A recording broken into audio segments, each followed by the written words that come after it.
Gonna take more than the wind to knock me down, more than a little rain to steal my smile, more than this heat to take my peace. I don't plan on giving up anytime soon. With you I know I can get through. You're more than enough for me. Oh, I hear you. What's up, brother? Awesome. Chris, how are you doing, man? Bro, it is so good to see you. I am doing awesome. This is going to be really fun today. This is going to be something. I'll tell you that. It's going to be something. Oh man! Hey, listen, I'm really pumped for all of our friends to be joining us right now. Yeah. Hey, if I've never met you, my name's Chris, and I'm just really excited about being a part of this, and want to just kind of introduce you to my friend here. I'm hanging out with Frank Byers, and we're going to be having a conversation tonight that we're simply just calling cycle breaking. And this really came about, I think it was Saturday night, if I remember correctly, Frank, wasn't it? Yeah, it was. And so we were hanging out, and, I kind of had some things going on in my life. I called Frank. We started talking, and we started talking about what's happening around us right now in the world. And so before we really jump into that, Frank, tell us just a little bit, man. You've been really excited. We've been texting all day about this. Introduce yourself to, and then why are you excited about this conversation? For those of you who may not know me, my name is Frank Byers. I live in the great state of Tennessee, but I'm originally from Arkansas. Come on, go Balls. The devil is a lie. But so as we journey through life together forever until the Lord returns, I think there's going to be a lot of things that we get to experience and talk through and walk through. And this whole platform, Chris and I are coming together for this to literally be a conversation. Like at the end of the day, that's what we want. And I am more excited for this because of the tensions that I've had to manage as a black male growing up. And so there are so many things that we would love to get to that we're not going to get to tonight, but with any healthy conversation you can't get it all in the first time. So I'm just excited for us to be able to discuss things and for this to be a safe place. That's really at the end of the night or at the end of the journey that we really want this to be a place where people can come, and it's okay to be ignorant. It's okay to ask questions. It's okay to say certain things, knowing that grace will be given along with truth. I think for me, breaking the cycle is something that the Lord really laid on my heart personally in my own walk in life. But then just seeing this all play out over the next few weeks, it just kept coming to the front. And Chris is so right. We were trying to figure out what to call this, and it all just came together, and it did not feel forced. And so I'm just excited. I am excited. And I'll tell you this, as I'm looking away, that's because we don't have a team doing this. We're doing all this. We're hanging out in our houses, man. Yeah, and I'm trying to make sure the feed doesn't drop. So if you guys are like, where's Frank? Frank does have ADD, so he checks out every now and then. But I'm just looking here to make sure that everything is still working and happening at the same time. Now, Frank, this week, we started posting some stuff on social media, and, we had people kind of already asking questions and all that. And so let me just give everyone just a little bit of a background of kind of Frank and I's friendship and how we got to know each other. And it was really interesting. We posted about, hey, let's have a conversation. We're two dads. I've got 2 boys. You got 3 boys. You got 4 boys. That's right. Help me, Jesus. I keep telling Frank that cable's a lot cheaper entertainment. And so he's got his 4 boys, right? So I remember one of our first conversations that we had. Right? Do you remember this? It was a very raw and real, which was both of us type conversation. Yeah, exactly. So I remember Frank and I would go to church together. A lot of our views here that we'll talk about today, we're both followers of Jesus. We believe that so much of what we're going to talk about today has been influenced through our relationship with the Lord, but we believe even more than our relationship with the Lord. We believe that so much of this is not just a religious conversation, it's a humanity conversation, right? Yes. And so we met each other at church, and I remember walking up to Frank and hardly knowing him, introducing myself to him, and I said, "Hey man, I've got a really weird question for you." And he's kind of looking at me like, "Oh gosh, like, what is this?" I can only imagine some of the really weird questions that you get sometimes, right? And I say to you, "Hey man, I need you to help me figure out how to do my son's hair." And there's your sign. And there's your sign. And I'm sure he's looking and he's thinking, "Man, what in the world are you talking about?" So here's the cool thing with Frank and I.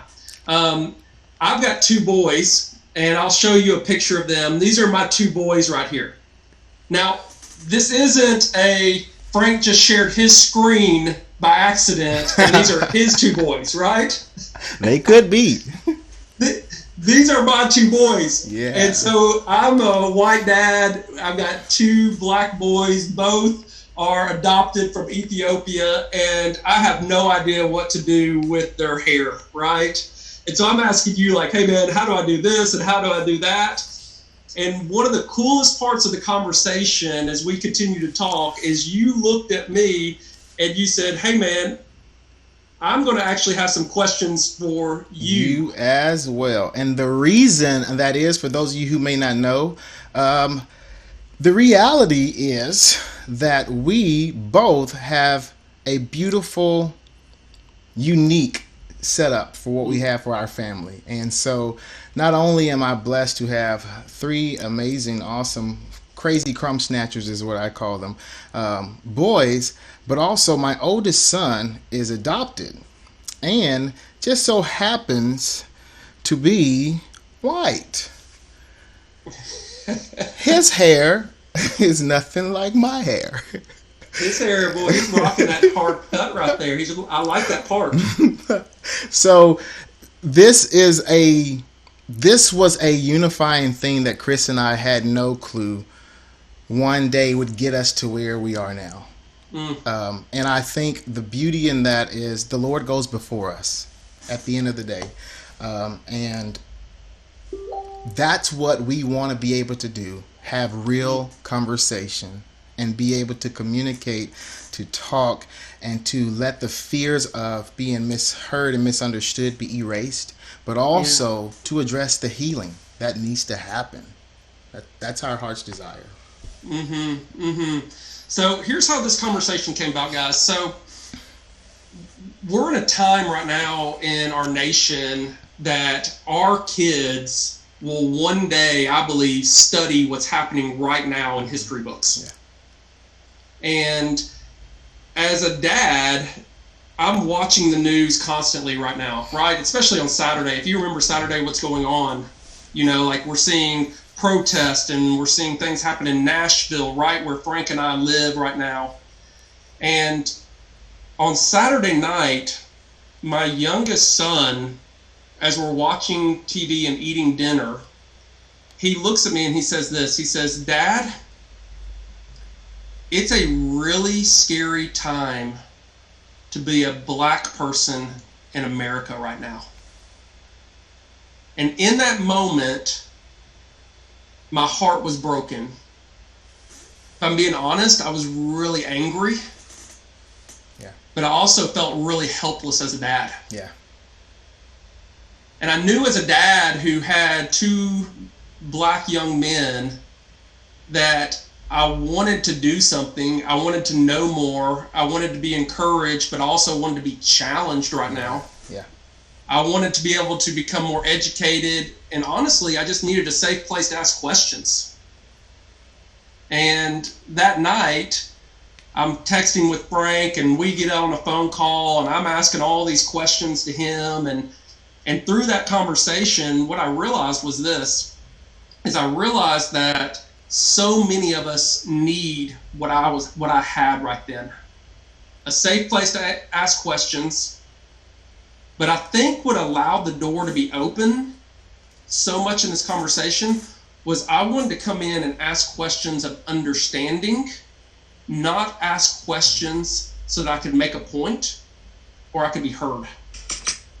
And so that's what I want to invite you all into today, is I just want to invite you all into this conversation that we're having And I want to ask you just to take a posture today, of a posture to understand, a posture to learn, and not a posture to be heard or to get a point across.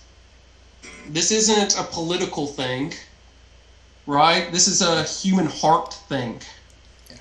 And we're not here to make a point. We're just here to have a conversation. And that is so important. And some of the things we're sharing, I'll be posting in the group for everyone. But this group will not be politically driven in any way, shape, form, or fashion. Because as we journey through this, you guys will realize that that's at the core of my heart, of things that have kept the cycle where it is. And it keeps taking us back. So it doesn't mean that certain political topics may not come up. You guys may have questions about that, and we don't want to run from those, but we will not press and push any side of who we think you should and shouldn't vote for, because at the end of the day, my story reflects different than what I care the narrative to keep traveling to, and I want to change that story for my boys. So yes. I can't have arguments about things that we've been doing for years, because we're going to keep circling the cul-de-sac, and we don't want to do that. So that's right. So you just took away my first question, by the way. I can't ask you who you're voting for this fall. You can ask me. That doesn't change anything. Doesn't mean I'm going to tell you. We're not playing Peter Fifth. That's right. So hey, let's jump in, okay? Yeah, let's do that. And I've got just a list of questions that I have that I want to ask you. And you may come back and say, hey, tell me about this or that, but truly this is for me.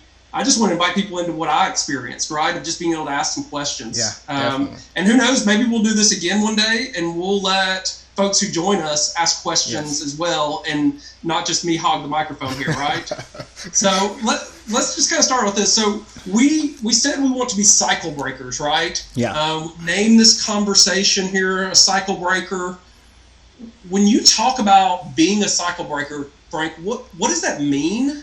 And what cycle are you really referring to right now when you say that? I'll be very transparent. Just through counseling, that has been huge in my life. There's a lot of cycles that our brain develops. It's a wiring that goes into place to defend a defense mechanism for us that we may not understand is in place. And for our country, racial tensions still sit where they are because racism is embedded in us. In ways that we may not even realize and understand, but just focusing on the narrative of black lives being taken or beaten by police officers. That's the place where I want to start, but I want to say right off the bat that is not the end, nor is that the real issue. If you guys have been following me, and I will continue to try and create social media postings that we can share, the uniform is not the issue, but it is important that we start there to really understand why there's so much tension, and I will say fuel to the fire of the hatred between the black community and police officers. And so when you talk about the cycling, I'm going to try to share some things here on the screen to show you guys to help out. I'm also don't have any crew of any kind helping me click and go and do things. So hey, if y'all can't tell, Frank's he's a producer. He's the magic on the stage. Like, it's incredible. And so he is so right now.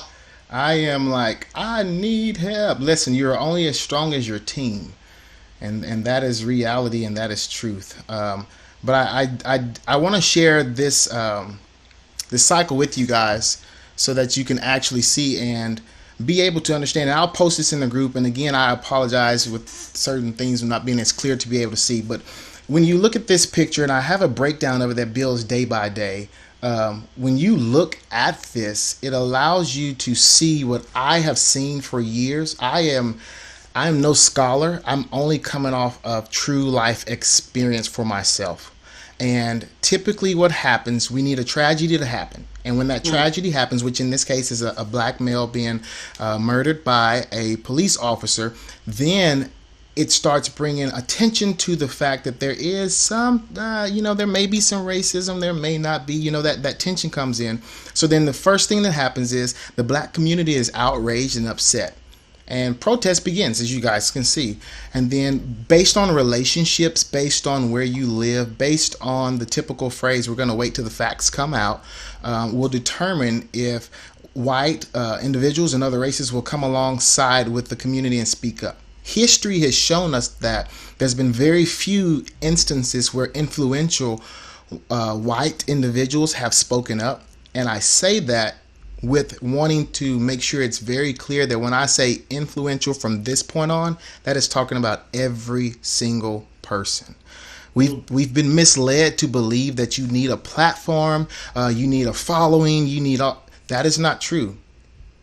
I do not believe racism is something that has been embedded in us based off of one person. It has been a group together speaking and not holding each other accountable.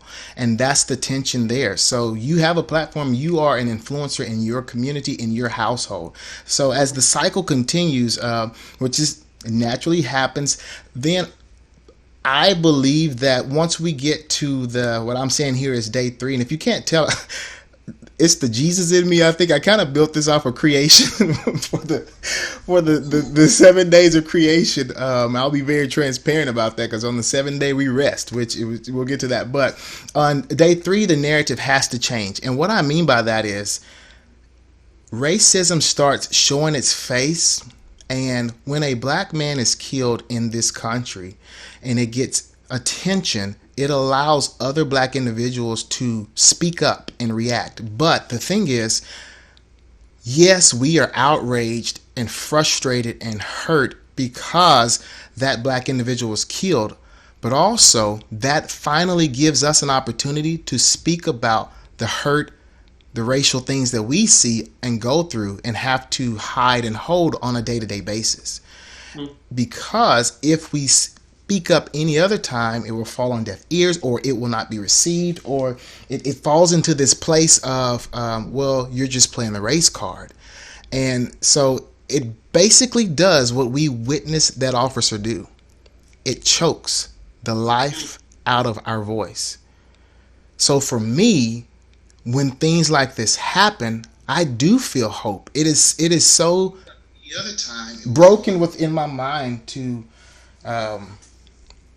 feel that, but I have to be honest. I feel hope because I think you know what, now enough people are going to see that this is not okay, and then they will be willing to do exactly what people are doing now, saying, all right, something's up, let's listen. Moving on, we get to day 4. This is where the cycle, I think, really has to start pivoting, because if you guys will look in the media, many people could have told you that where we are or where we were Saturday was coming. Why? Because it is the routine. And I personally do believe that in the past, there have been times where people who are white, influential people, start speaking up, and the blacks start speaking up, and other races and minorities start speaking up, and people start saying this is not okay. But those who are in power, which really is the tension that we'll talk about, the authority piece has to shift the narrative. And this day and age, we start saying it's this political party against this political party. That's where it's irrelevant, because at the end of the day, we stop realizing why we were upset, and now we're just upset at the people who we were previously upset before a person's life was even taken. So we then forget about the brokenness of racism in our country, and we start focusing on, why are you looting? Why are you rioting? Why are you doing all these things? I want to make it very clear. I do not think that looting is right in any way, shape, form, or fashion. But I also know that when you get to a point where you are broken, you are upset, you don't feel heard. I said this earlier this week, hurt people hurt people. You want to lash out. And I can say that in a way because I have had to bite my tongue in so many situations and conversations. I have had to hold back and not react the way anyone who is valued and respected would, because I don't want that label of being a mad black man to always be on me. So then when I experience racial tension personally, I want to act out. Why? Because I'm fed up. I'm tired of, especially in the arenas that I have experienced it in. So traveling on through the cycle, this is where those of you who are white, you have to break that part of what I believe is not fully your fault. We all live in a world where fear can have its way within us. But I always use this as an example as a worship facilitator, that in the room, sometimes we are more concerned about the person next to us in church than we are about being raw and genuine before the Lord. So we won't sing out, or we won't lift our hands, or we won't cry. Because if we cry, that means the person next to us is going to wonder what's going on. Well, guess what? Those could be tears of joy because you've been delivered from something. Or at the same time, you should be able to weep with those next to you.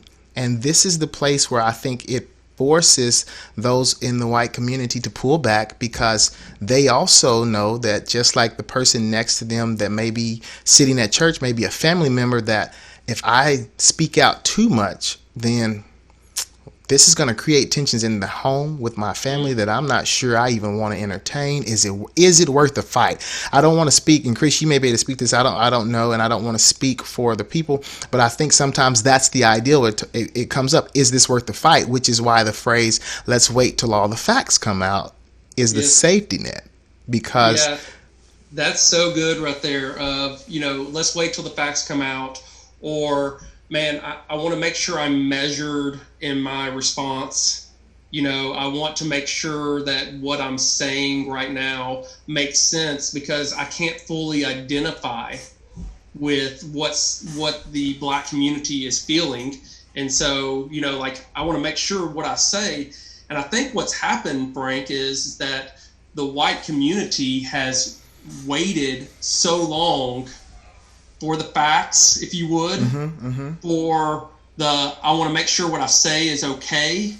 I want to not come across as whatever it may be, right? Right. And honestly, what has to begin to happen, in my opinion, is in the instance that we're talking about recently, there was no waiting for facts to come out. Yeah. And what happens is we go into this same measured response that we always have as the white community, and then it's too late. Yeah. And that, Chris, see, I get passionate about things, so can be confused as anger. I've learned sometimes I'm very passionate about things. That's the place where, for me, it's important for grace to be entered, because if we are going to break the cycle, someone on both sides has to stop and say, I'm guilty of that. Yep. I own that. That's true. I have walked away from the situation. And then they have to say, I've been a coward, or I've poured fuel on the fire. Both sides have to say that. And I think that's important to know, because I have been blessed to have conversations with white individuals. And I want to say this. I think it's important for us to, it's politically correct to not say white and black, or do I say brown and all that stuff. And I'm saying this for everyone watching. Chris and I are at the place where we have talked about how important it is for us to say white and black, so that we can keep peeling the filter back, keep peeling the layers back, so that our brain won't hop into this cycle where it wants to protect us from saying the wrong thing, and then we're not being real with each other. So know my heart. When I say white people, I'm not saying in a negative sense. And if he says black people, he's not saying that in a derogatory sense, in which has been embedded in us. That's why we think it is. That's right. Frank, it's so funny when you say that. Just, as a guy who had to figure that out with two sons, just tell you just a funny quick story. One day we were driving down the road. Two boys are in the back seat. My oldest son says something about being black, and this was years ago, so my son was much younger. My youngest son looked at him and said, "We're not black, we're brown." Okay. And I'm like, "Oh, hello." Like, what? And he's like, "No, we're black." And my interior of my car is black, and my youngest son puts his arm up against the interior, and he says, "This is black, I am brown." Right. And I said, "Oh, case closed." Caramel with a hint of chestnut in it. So let's jump back in. We're at this day 4, right? So we're going we're into traveling day 5. through, and then that's the place where I do believe we find ourselves at the point where the most influential people in the white community pull back. The most influential people in the black community do the same thing, and here's why. I'm very guilty of this. I pull back because at that point I know that if I start sharing too much of my own real life brokenness that I've walked through with racism, or what I could be experiencing in that moment, it's going to be the race card. It won't be received, it won't be heard, or it will be temporarily entertained because it is the buzz phrase. It's what's happening. Everyone, it's on the front of their radar, so everyone cares, but not enough to see change. They care enough to just hear, the whole bless your heart thing that at one point probably really meant bless your heart, but no longer means bless your heart. It becomes that, and that's the place where over the past few years, and as you guys journey with us through our conversations, you'll be able to learn more about my story and Chris's. But I have been in that position so many times to where the cycle is so crazy, and it is not police officers who have this issue. And I want to share this. If we really think back to the weight of racism and the tension of that, the people who were sent to control, enforce authority, and beat and do all the things were officers. But the individuals who sent them were in suits and ties, back in a room somewhere, not on the street. Yeah. And that's what we keep forgetting. And the reason I'm saying that, because I do not believe if we do not change the narrative, those who are in authority will abuse authority no matter where you put them. That's good. And that's what racism really, I've said this online. If you take that officer and put him in a church, he would have done the same thing. If you take that officer and put him in a Walmart, he would do the same thing. Put him at the greeter at the door, he's going to stop the black kid walking out and let everyone else walk through.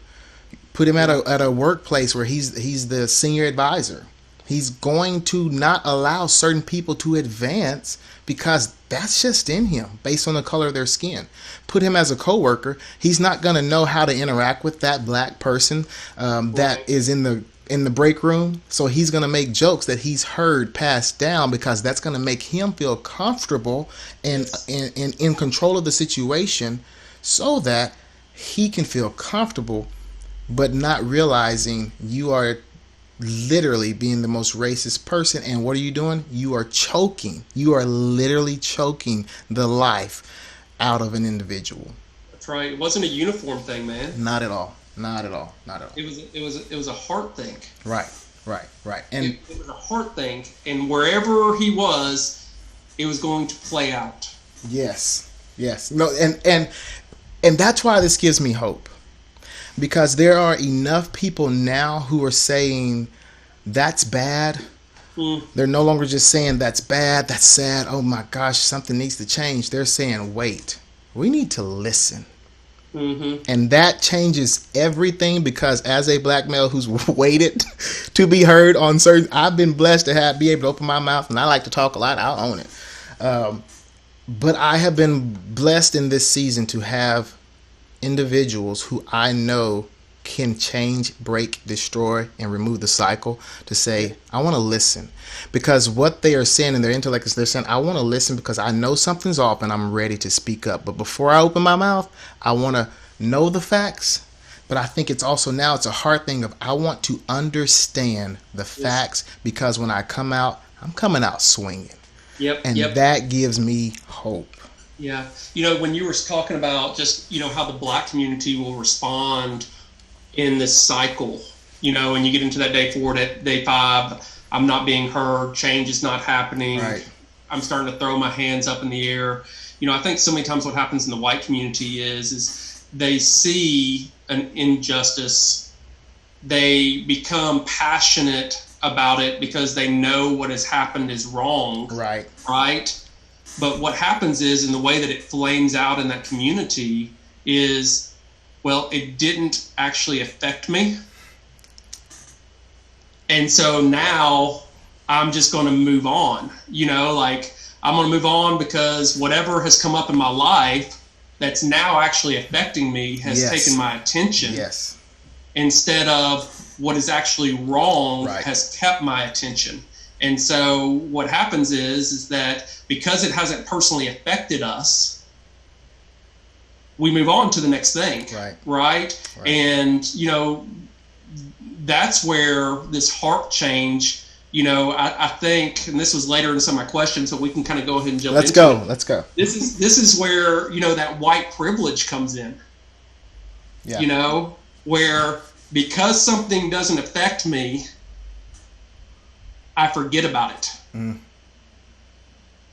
And, I think what that is, there's kind of these different types of racism, right? There's this individual racism, where individual racism, it can be really defined as just a personal view someone has about a particular race that affects that person. The way that they treat them, the way that they talk about them, the way that they look them, that's that individual racism. Then you have that institutional racism, where it's a systematic working that keeps a particular people group from enjoying benefits of a system, right? I think, can you say that one more time? For the people in the back? For the people in the back who showed up late, can you say that one more time? So you've got the institutional racism, right? It's the systematic working that keeps a particular group of people from enjoying benefits of a system. Yeah. I heard someone talking today just about should it really be fair when you look in certain areas, that more impoverished areas, that their schools may not be as good. Let me back up and say this. They are not as good. May not be as good is not the right word. Mm-hmm. They're not as good as more affluent areas. Right? And so that's that institutional racism that's keeping a particular group from enjoying the benefits of that system. Yes. Why should my kids, who I live in an upper middle class area, why should my kids enjoy a higher education than someone who lives in a lower class, lower income area? Why? Well, man, that's institutional racism coming to life. Right.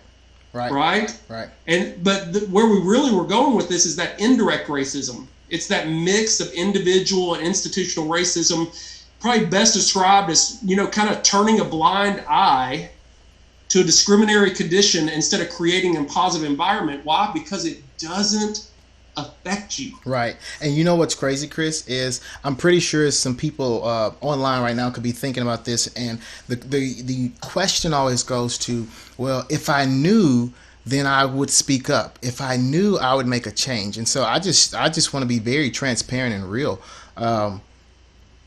There's only 2 other people outside of my immediate family that know about what happened to me in Franklin, Tennessee, at Dick's Sporting Goods. Oh, hello. Black Friday. Yeah, we're gonna be transparent. I will still shop there, but so the reason people do not know what happened is because I constantly have to be very mindful of what I say, especially with what I do vocationally. And so if I miss and post too much transparency of what happens, then I have to live in fear that I'm going to have a client call me and say, you can't, something happened. Something happened. I'm going to have people who are on my team who are not going to, or in my corner, who aren't going to speak up. And it's very unfair is the only word I can think of, but I'll get straight to the point about what happened. So I showed up at Dick's on Black Friday, was racially profiled the instant I walked in the door. I produce events, so I'm big on security and in the space. So I noticed what was happening, watching it go all the way around me and all these crazy things. And then as that was happening, I went back and I looked, and the store people were actually following me like crazy. It was insane. And so to the point where I started feeling uncomfortable. And then I knew what was happening because it has happened to me so many times. I started recording with my phone. And here's the reality. I started recording because at the core of where I was, I would have had no proof of what had happened to me what I believed was going to happen to me. Mm. And I have the recording, as people say now, the receipts. I have it. Yeah. But in that moment, it sucked the life out of me because I have spent so much of my life with all my flaws. I have flaws. Yeah. With all my flaws, I have spent so much of my life fighting to not be that stereotypical black male, and that's even a ignorance within itself. But to walk in that store and know I could have bought anything in that store that I wanted, but because I was a black male, I walked in that store and I was instantly labeled. Now, if I had shared that, some people would say, well, you're just playing the race card, and that's the fear that I have, or how do you know they were watching you? Well, let me tell you how I know. Because as I was getting ready to finally leave, I was at a very point where I was about to act real bad. I was ticked off. And they were all circling around me, and they had one guy that they had actually gone to the back dock to get him. And he was 6 foot something, bigger guy. Translation, he was going to be able to tackle this angry black guy when he got crazy. He steps out into the aisle, and guess what? He happens to be a guy that a few years ago I was on a church staff with. And the bottom falls out for them because he's like, wait, what? In that moment, had the Lord not put him, and I really know that, the Lord not put him in my path, who knows what would have happened that night. And Right. This happened in my community. But I can't share that because, and Seth is his name, and I will shout it to the rooftop. He stepped in, he intervened, but then he also, let me tell you about breaking a cycle. He also stood there with me, and I said, Seth, I have to speak up, and I want to talk to the managers, and he helped me pull it all together, and I said, and the manager's like, well, we don't typically do this, and I was be transparent. I said, well, if you do not typically do this, tonight you better, because I am going to take every leverage that I have in my soul and walk out this door and make a scene, and I will make sure that this tries to be as national as it can. Now, you can say, well, that's been angry, you're overreacting, but the way George felt, that's the way I felt in that store, saying, I can't breathe as a black man just walking in here to shop to get me a good deal on Black Friday. Come on now. But Frank, in my house, we just call it Friday. Friday, well, it's okay to be black if I'm getting a deal. Frank, I'll be honest with you. Like, if you had have told me 5 years ago that story, right, I would have looked and been like, whatever, bro. Like, you're totally overreacting. But the fact that, I don't know, man, it was a year ago in my community. My wife was walking out of a store with my son, my youngest, and they had just bought a video game, and he was holding his video game. You know how kids are. Yeah, can't wait to get home. Can't wait to get home. You can't play this video game, and I'm gonna hold it and look at it while I'm walking out. Right. So here my wife is. She's walking out with my son. He's holding this video game. Clearly, they're in a conversation together. He's under 10 years old at this point, right? And the person at the door stops him and says, "You need to go pay for that." Wow. Not, hey, can I see your receipt? Not, no questions of understanding. Only, you need to go pay for that. So think about, how old was he when this happened? I mean, I think he's under 10 years old. My wife literally just now told me about this because she knew that You'd be going back to the store. I'd be going back to the store and, I'd have been on the news probably. But here's, and so when you think about the cycle, Chris, if he experienced that then, and then Yes. he experiences all these other things that we don't get to talk about at school in different places. Think about when he's 15. Yep. Don't you think he will be at a point where he doesn't mind if he burns a building down? And you know what? Here's the fear right now for me that I now feel more than ever for my black brothers and sisters is, you look at my kids and you can go on my Facebook page and you can see, I've got good looking kids, right? I mean, they're handsome young men. And the thing that scares me the most right now is the day that my son moves from being the cute, adorable young man to a threat. Chris, can we be real? Yeah, man. Your son was that in this country the day he was born. That's the truth. Yeah. That's And the honest to God truth. I've got my oldest son now. He's 21. Every morning he walks to work, and on his way to work, he walks to work every morning. And on his way to work, he walks through an upper middle class neighborhood that has sidewalks. And he's had people ask him, "What are you doing here? Why are you here? And what are you doing?" And here's the thing, I posted about this the other day, and I had a man ask me, "Well, has it really happened that many times?" And, you just have to look, and you have to try to show grace in response. But the bottom line is it's a public road with a public sidewalk. Right. Someone who's trying to do the right thing and go to work to pay their bills. Right. One time is one too many times. One time is one too many. Come on now. Come on, somebody. And that's the world that I'll never live in. That's the world that I'll never experience. Yeah. So let me ask you this. So, like, as someone who is a dad, someone who's experienced that, right? Like, we've got all these things. We've been talking about kids now for a little while. Like, we've got things that people are going to be reading in history books happening right now. Yeah. I'm needing to talk to my black sons. You're needing to talk to your biracial sons and your white son about what's happening right now. What do you say to me and then people who are watching and listening? Like, man, how do we have these conversations with them? I think before you can entertain having a conversation with your child, I think it's important that we examine ourselves. And the reason I say that is it's in our worst moments that our true selves come out.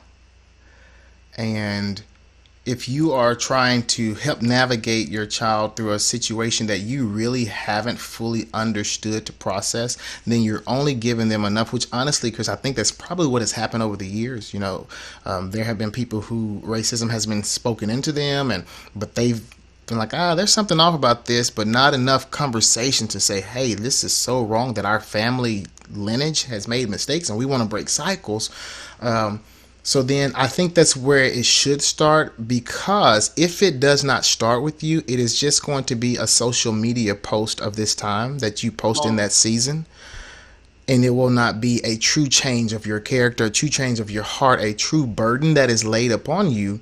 And guess what? Your child is going to pick up on that.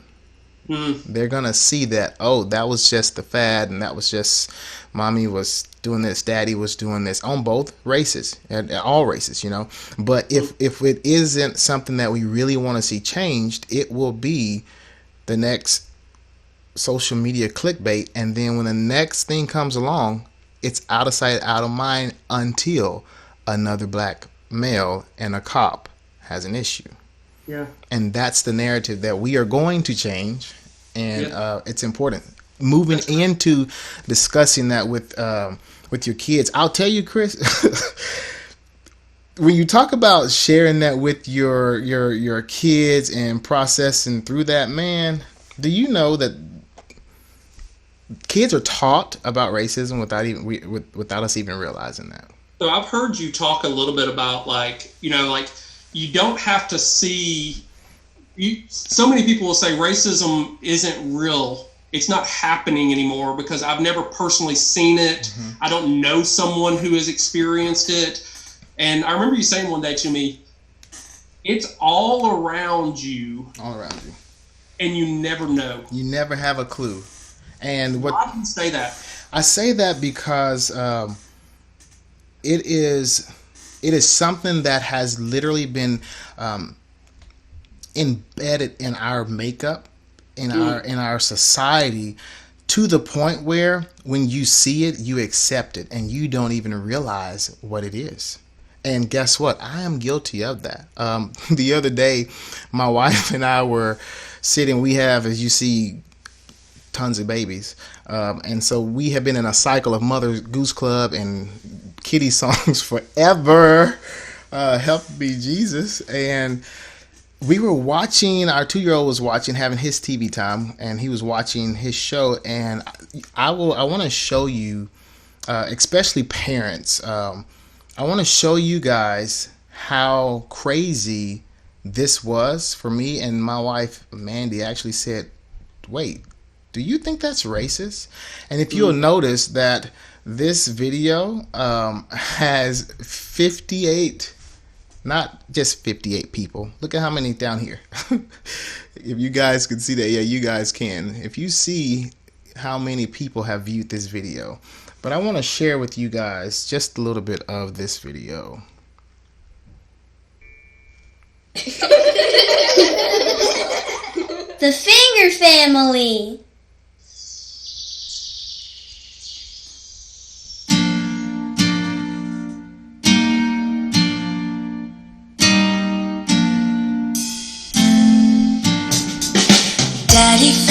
Daddy Finger, where are you? Here I am, how do you do?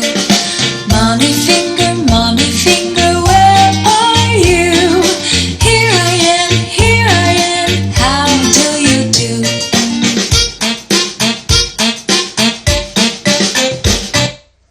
So that's enough of it for you guys to see. But the crazy part about that, Chris, if you see the young little white girl, she's dressed up as an animal. The other little white boy is dressed up as an animal. But the dark complected person has the features of a monkey. Mm. My son's hair texture was the baby in the video. My son's physical body structure is that. My family, me, is that dad. My hair's not there. I can't do my hair like that, but there's some who can. But do you see what I'm saying? And if you think back to the Jim Crow days, that literally was the thing, that black people are animals, and that is a part of the conversation and the narrative that has to be addressed, because someone's child watching that would never see that or hear it in that video, but they're seeing it subliminally, that people of color are animals, and this is how you view them. So people are higher, more privileged, whiter, lighter skinned people are more privileged than those who are dark complected. And that clip that I showed you guys is like an hour and something long, and those are the characters throughout the whole thing. And I'm guilty of letting my kid watch it. Because we like Daddy Finger and all the other songs. But it's those kind of things that people say, well, I don't see it. And I don't want people to feel guilty for saying, well, I don't want to go around looking for those kind of things, because that's kind of how I don't want the narrative to seem that way. Mm-hmm. But the reality is, once you know, you know. Yeah. Once you know, you know. And that's why a lot of black people and people of color and the racial tension narrative cycles thing keeps going back, because we're like, we already knew what was happening. Kind of like this past weekend. We're waiting on the autopsy to come out. We already knew how the man died. We watched it. What do you mean you need to wait on the facts? So to everyone, everyone now has the facts. Racism is real, and it is in the most incognito, subliminal places. But guess what? I won't go to the extreme to say that the creator of that intentionally did that. And in fact, I think it's important that I don't say that, because it shows you how simple it is to continue a message that is broken. And babies are watching that. Yeah. You know? Yeah, man, that's strong right there. Hey, I want to ask you maybe 2 more questions, and we're starting to run up on some time here. And yes. So let me ask you this. So I've seen people post things like, I want to know more of what to do, rather than just saying I'm not racist. Right. You know? And like, I want to support my brothers and sisters, you know, who come from the black community in times, you know, and I want to use maybe the privilege that I have to be in their corner, but I don't know what to do, and I feel like I can't do enough by just saying I'm not racist. Right. Give some steps, give some hope, give some, man, this is what would make me feel supported. Right. Here's some things that you can do. I'll start out by saying the important piece is to actually examine yourself and accept where you've been and what you've done first as speaking out, or if you've done things, because I've had a lot of amazing conversations over the past few days with people, but it has put a lot of people in an emotional place that they didn't even know they were going to travel because of the not being aware of it. But when you talk about doing something practical, I want to say this, that there's a guy, and I want to look up his message, and I won't say his name unless he gave me permission one day, but there's something I want to share with you guys later that I'm working on to post and share tomorrow.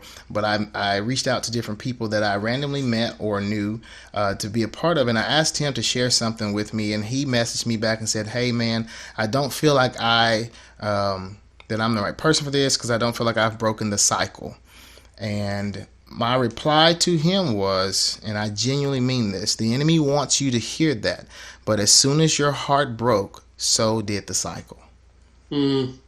As soon as his heart said, wait, this is wrong, instantly, it's like giving our lives to Christ. Instantly, there's life change, because that's where it has to start. So when people say, I want to do more, if your heart in this moment has broken, pat yourself on the back and say, I get it now. I want to know more, because the more I know, as I said earlier, the more I know, the more dangerous I can be.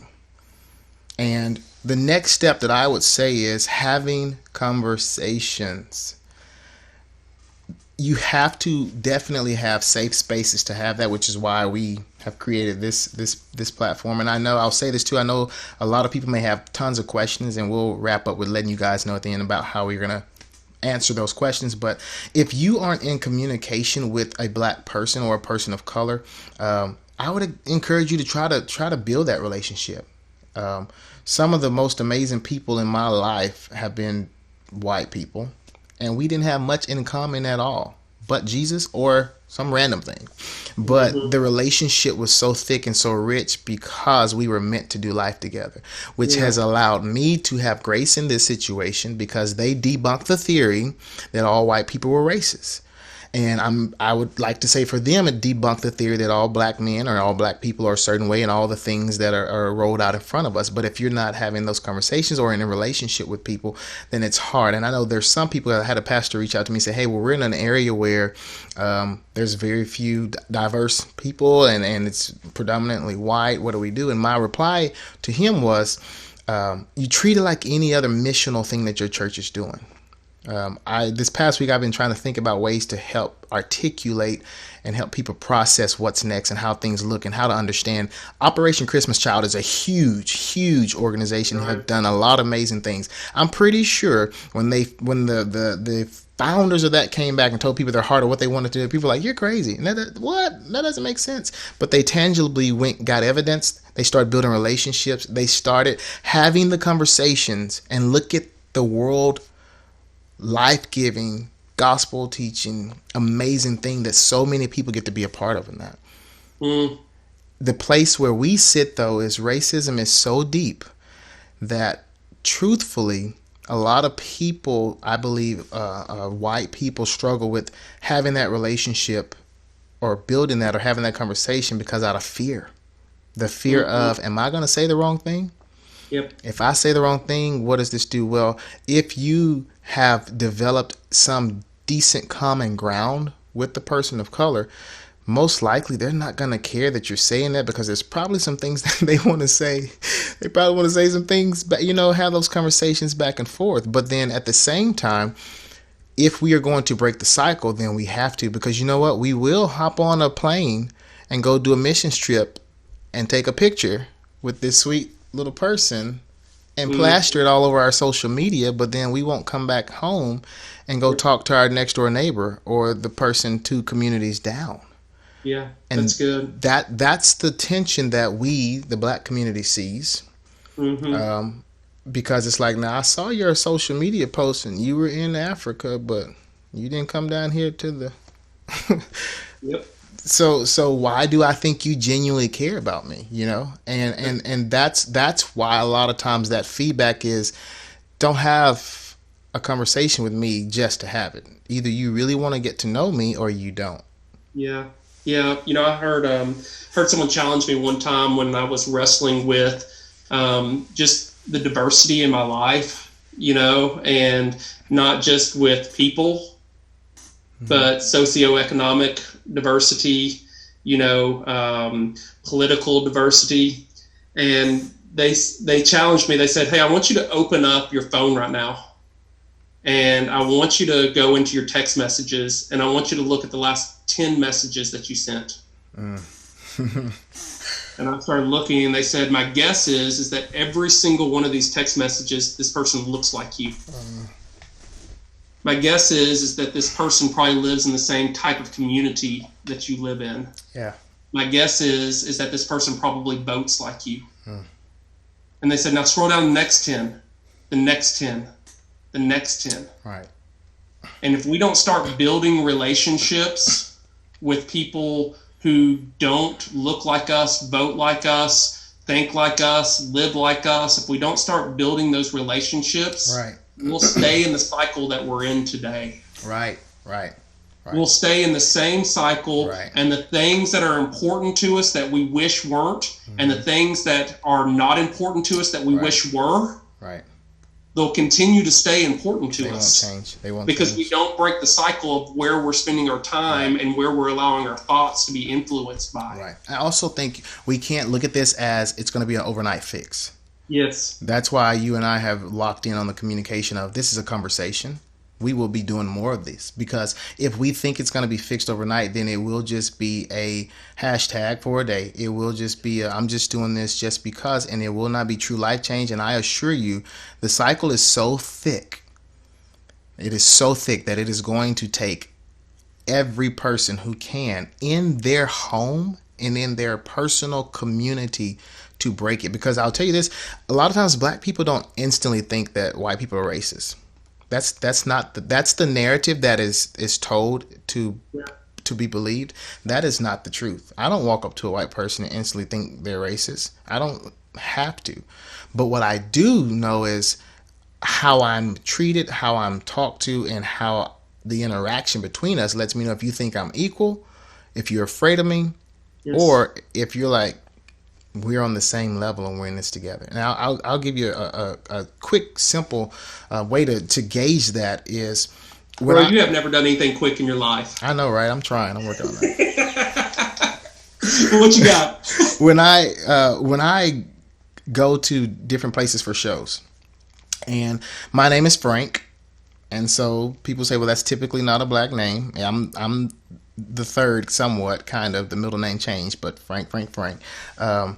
People will walk into the arena that we're setting up in. They're like, "Where's Frank?" Like the venue people who are typically white individuals at times, and they'll be like, "Where's Frank?" And all my crew guys, a lot of them will be looking around, and we're used to it now, so they'll like just, and I'll be just working, and then they'll walk to me and say, "Do you know where Frank is?"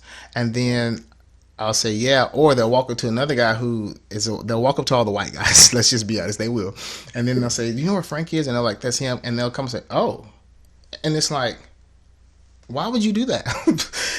It catches them off guard, but I don't respond in a negative way. But what that shows me is sometimes we are not aware of how we react, but it's also because we haven't been in relationship beyond what we know as our inner circle. So we assume that all black guys should be a certain name, or we assume certain names to certain things because that's what we've been taught and what we've been told. And so if we tangibly want to be able to not feel this way, as you just said, we got to reach out. We got to allow ourselves to, if there is one black person in your neck of the woods that you know or that you see, figure out a way to get to know them.